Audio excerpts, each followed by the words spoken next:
अपनी स्वतंत्रता कभी न गंवाएं, क्योंकि स्वतंत्रता में ही फूल खिलते हैं, स्वतंत्रता में ही भक्ति खिलती है, स्वतंत्रता में ही आत्मा खिल उठती है। परतंत्र व्यक्ति समाधि को प्राप्त हो सकता है क्या? कभी नहीं हो सकता है। और स्वतंत्रता का तात्पर्य इंद्रियगत स्वतंत्रता, मनगत स्वतंत्रता कभी नहीं है, अपितु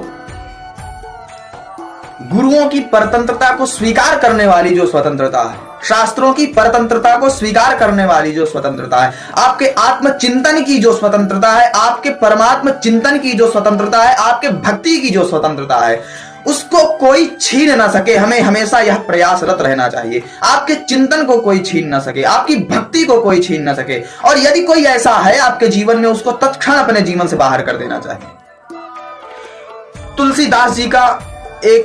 तुलसीदास जी की एक चौपाई है, तजिए ताहि कोटि बैरी सम यद्यपि परम स्नेही। आपका कितना भी वो स्नेही क्यों न हो, यदि आपके परमात्म चिंतन में, आपके आत्मचिंतन में, आपकी भक्ति में बाधा बन रहा है, तो उसको तुरंत जैसे महान शत्रु ऐसा उसका त्याग कर देना चाहिए, वो कितना ही आपका प्रिय क्यों ना हो।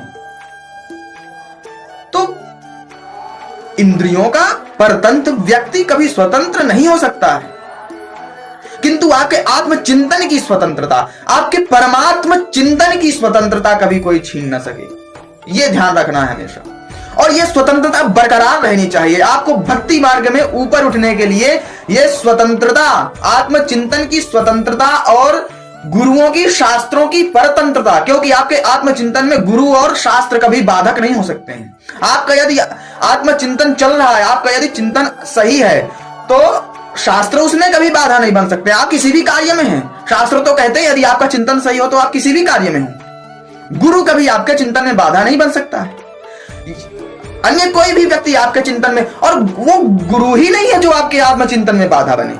गुरु कभी आपके आत्मचिंतन में बाधा बन ही नहीं सकता है।